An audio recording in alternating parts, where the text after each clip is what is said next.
2012ರಲ್ಲಿ ನಾವು ಭೀಮಾ ತೀರದಲ್ಲಿ ಅಂತ ಒಂದು ಸಿನಿಮಾ ಮಾಡಿದ್ವಿ. ನಿರ್ಮಾಪಕ ಅಂಜಿ ನಾಗರಾಜ್ ಅವರು ತುಂಬ ಅಂದರೆ ತುಂಬ ಕಷ್ಟಪಟ್ಟು, ಒಬ್ಬ ಟೆಕ್ನಿಷಿಯನ್ ಅವರು. ನಾನು ಅವ್ರ ಜೊತೆ ತುಂಬ ಪಿಕ್ಚರ್ ಕೆಲಸ ಮಾಡಿದ್ದೀನಿ. ಅವರೊಂದು ಸಿನಿಮಾ ಮಾಡಬೇಕು ಅಂತ ಹೊರಟಾಗ ಈ ಸಿನಿಮಾಗೆ ಏನು ಬೇಕು, ಕಲಾವಿದರಾಗಿರ್ಬೋದು, ಟೆಕ್ನಿಷಿಯನ್ಸ್ ಆಗಿರ್ಬೋದು, ಮತ್ತು ಪ್ರಾಪರ್ಟೀಸ್ ಎಲ್ಲ ಫುಲ್ ಓವರಾಲ್ ಸಿನಿಮಾ. ಒಬ್ಬ ಟೆಕ್ನಿಷಿಯನ್ ಈ ಥರ ಸಿನಿಮಾ ಮಾಡೋದು ತುಂಬ ಅಪರೂಪ. ಸ್ವಲ್ಪ ನನ್ನ ಸಾಕೋದು ಒಂಥರ ಬಿಳಿ ಆನೆ ಸಾಕ್ದಂಗೆ ನಂಗೆ ಗೊತ್ತು.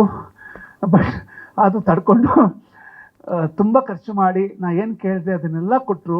ನಿಜವಾಗ್ಲೂ ಈ ಸಿನಿಮಾಗೆ ಎಲ್ಲ ಏನೇ ಹೇಳಿದ್ರು ಕೂಡ ರಾತ್ರಿಯಾಗಲೂ ಕಷ್ಟಪಟ್ಟಿರೋ ಒಬ್ಬ ನಾಯಕ ನಟ ಅಂತಂದ್ರೆ ನಿಜವೂ ಅಂಜಿ ನಾಗರಾಜ್ ಅಂತ ಹೇಳಿದ್ರು ತಪ್ಪಾಗಲ್ಲ.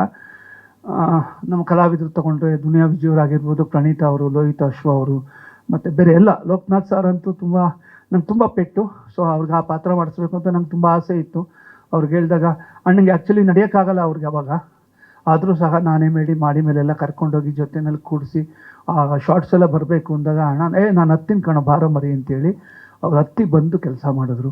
ಪ್ರಣೀತ್ ಅವರು ಕೂಡ ಒಂದು ಒಳ್ಳೆ ಪಾತ್ರ ಮಾಡಿದ್ರು ಹೀರೋಯಿನ್ ಆಗಿ. ಸೊ ಬೇರೆ ಎಲ್ಲರೂ ಉಮಾಶ್ರೀ ಮೇಡಮ್ ಹತ್ರನೂ ನಾನು ಫಸ್ಟ್ ಟೈಮ್ ಕೆಲಸ ಮಾಡಿದೆ. ಸೊ ಪ್ರತಿಯೊಬ್ಬರು ಕೂಡ ಕಲಾವಿದರುಗಳು, ಟೆಕ್ನಿಷಿಯನ್ಸು ತುಂಬ ಚೆನ್ನಾಗಿ ಕೆಲಸ ಮಾಡಿದರು. ಸೊ ಈ ಸಿನಿಮಾ ಆಫ್ಟರ್ ಲಾಂಗ್ ಟೈಮ್ ಈಗ ಅಂಜಿ ನಾಗರಾಜ್ ಅವರು ಇದನ್ನು ತಮಿಳಲ್ಲಿ ಮತ್ತು ತೆಲುಗು ಮತ್ತು ಮಲಯಾಳಿ ಎಲ್ಲ ಭಾಷೆನಲ್ಲೂ ಡಬ್ ಮಾಡಬೇಕು, ತುಂಬ ಆಫರ್ಸ್ ಬಂದಿದೆ ನನಗೆ, ತುಂಬ ಚೆನ್ನಾಗಿದೆ ಅಂತೇಳಿ. ನಾನು ಆಗಲೂ ಸಹ ಹೇಳಿದ್ದೆ, ನಿಮ್ಗೊಂದು ಒಳ್ಳೆ ಪಿಕ್ಚರ್ ಆಗುತ್ತಿದ್ದು, ನೀವು ಕಷ್ಟಪಡಿ, ಸಿನಿಮಾನ ಪ್ರೀತಿಸಿ, ಸಿನಿಮಾ ನಿಮ್ಮನ್ನು ಪ್ರೀತಿಸುತ್ತೆ ಅಂತ ಹೇಳಿದ್ದೆ. ಅದನ್ನು ಅವ್ರು ಫಾಲೋ ಮಾಡಿದ್ರು. ನಿಜವಾಗ್ಲೂ ನಂಗೆ ತುಂಬ ಖುಷಿ ಆಯಿತು. ಅವತ್ತು ಅವರು ಒಂದು ಒಳ್ಳೆ ತೀರ್ಮಾನದಲ್ಲಿ ಆ ಸಿನಿಮಾನ ರಿಲೀಸ್ ಮಾಡಿ ಒಂದು ಒಳ್ಳೆ ಲಾಭ ಪಟ್ಟು ಚೆನ್ನಾಗಿದ್ದಾರೆ ಅಂತಂದರೆ ಅದಕ್ಕೆ ನಾನು ಫಸ್ಟು ಸಂತೋಷ ಪಡ್ತೀನಿ. ಈಗಲೂ ಸಹ ಅವ್ರು ತುಂಬ ಕಷ್ಟಪಟ್ಟು ಈ ಸಿನಿಮಾ ಡಿಜಿಟಲಾಗೆಲ್ಲ ಮಾಡಿ, ಕಲರಿಂಗ್ ಮಾಡಿ ತುಂಬ ಕಷ್ಟಪಟ್ಟೆಲ್ಲ ಮಾಡಿದ್ದಾರೆ, ಎಲ್ಲ ಡಬ್ಬೆಲ್ಲ ಮಾಡಿ. ಸೊ ಅವ್ರಿಗೆ ಒಳ್ಳೇದಾಗಬೇಕು, ಈ ಸಿನಿಮಾ ಎಲ್ರಿಗೂ ಇಷ್ಟ ಆಗಲಿ ಅಂತ ನಾನು ಕೇಳ್ಕೊತೀನಿ. ನನಗೆ ನನ್ನ ಪಿಕ್ಚರೇ ನಾನು ಲೆಕ್ಕ ಹಾಕಲ್ಲ ಎಷ್ಟು ಖರ್ಚಾಗುತ್ತೆ ಅಂತ. ಇವ್ರಿಗೆ ಹೆಂಗೆ ಕೇಳಿ, ಅವ್ರನ್ನ ಕೇಳಿ ಸರ್. ತುಂಬ ಖುಷಿ ಆಯಿತು ಸರ್ ನನಗೆ. ನಾನು ಆ್ಯಕ್ಚುಲಿ ಯೂಟ್ಯೂಬಲ್ಲಿ ಪಿಕ್ಚರ್ ಬಂದಾಗ ನಾನೇ ಒಂದು 5-6 ಸಲ ನೋಡಿದ್ದೀನಿ. ಅಂದರೆ ನನಗೇನು ತುಂಬ ಸಂತೋಷ ಆಗಿದೆ ಈ ಸಿನಿಮಾದಲ್ಲಿ ಅಂತಂದರೆ ಡೈಲಾಗ್ಸು ಮತ್ತು ಸೀಕ್ವೆನ್ಸು ಮತ್ತು ಮೇಕಿಂಗ್ ತುಂಬ ಹೊಸತರಾಗಿದೆ ಆಗಿನ ಇದರಲ್ಲಿ. ಆ ಥರ ಅವಕಾಶ ಸಿಕ್ತು ಕೆಲಸ ಮಾಡೋದಕ್ಕೆ. ನನಗೆ ಅದು ತುಂಬ ಸಂತೋಷ ಆಯಿತು ಸರ್ ಈ ಪಿಕ್ಚರಲ್ಲಿ. ಆಮೇಲೆ ಅವರು ಅಷ್ಟೇ, ಕ್ಯಾಮ್ರಾಮ್ಯಾನ್ ಆಗಿ ನಾವು ಏನೇ ಕೇಳಿದ್ರು ಆ ಶಾರ್ಟ್ನ ಅವ್ರು ಅಷ್ಟು ಕಷ್ಟಪಟ್ಟು ರಿಸ್ಕ್ ತಗೊಡ್ತಿದ್ರು ಅವರು. ಸೊ ಅವ್ರ part of work is a great job. ಟೆಕ್ನಾಲಜಿನ ಇಟ್ಕೊಂಡು ಮಾಡುವಂಥದಕ್ಕಿಂತ ಕತೆ ಇಟ್ಕೊಂಡು ಟೆಕ್ನಾಲಜಿನ ಸಪೋರ್ಟ್ ತೊಗೋಬೇಕು ಅನ್ನೋದು ನನ್ನ ಉದ್ದೇಶ. ಸೊ ಆ ಒಂದು ಇದು ನಾನು 92-91 ಡೈರೆಕ್ಟರ್ ಆದಾಗಿಂದ ನಾನು ಅದನ್ನು ಫಾಲೋ ಮಾಡ್ಕೊಂಡು ಬರ್ತಾನೇ ಇದ್ದೀನಿ. ಲಾಕಪ್ ಡೆತ್ ಅನ್ನೋದು ಆ ಪಿಕ್ಚರ್ನಲ್ಲಿ ಅವಾಗ ಅಷ್ಟು ಅವಕಾಶ ಸಿಕ್ತು. ಆಫ್ಟರ್ ದಟ್ ಎಲ್ಲ ಆದಮೇಲೆ ಬೇರೆ ಸಿನಿಮಾಗಳಿಗೆಲ್ಲ ಅದನ್ನು ಅಳವಡಿಸ್ಕೊಂಡೇ ಬಂದಿದ್ದೀವಿ. ಸೊ ಮೇಜರ್ ಕತೆ ಸರ್ ಅಷ್ಟೇ. ಕತೆ ಇಲ್ಲ ಅಂತಂದರೆ ಏನು ಟೆಕ್ನಾಲಜಿ ಇದ್ದರೂ ವರ್ಕೌಟ್ ಆಗಲ್ಲ ಸರ್. ಅದನ್ನು ಫಾಲೋ ಮಾಡ್ಕೊಂಡು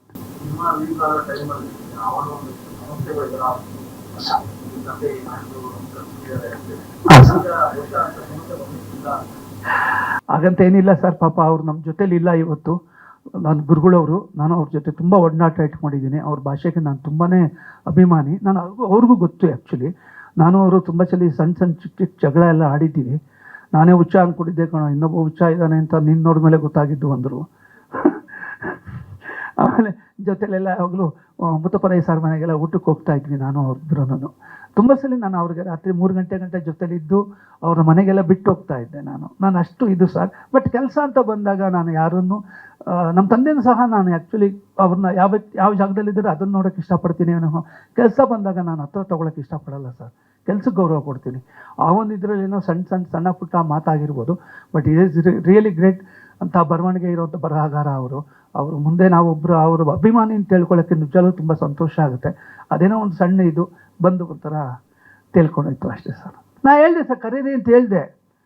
ಇವ್ರು ಏನು ಮಾಡೋರಿಗೆ ಗೊತ್ತಿಲ್ಲ, ಅವರಿಬ್ಬರು ಏನು ಮಾತಾಡ್ಕೊಂಡವ್ರೆ ಅಂತ ಗೊತ್ತಿಲ್ಲ. ಬೇಡ ಬಿಡು ನೀನು ಅಂತೇನೋ ಹೇಳಿರ್ತಾರೇನೋ ಇವರು ಅಂಜಿ ನಾಗರಾಜ್ ಅವರು.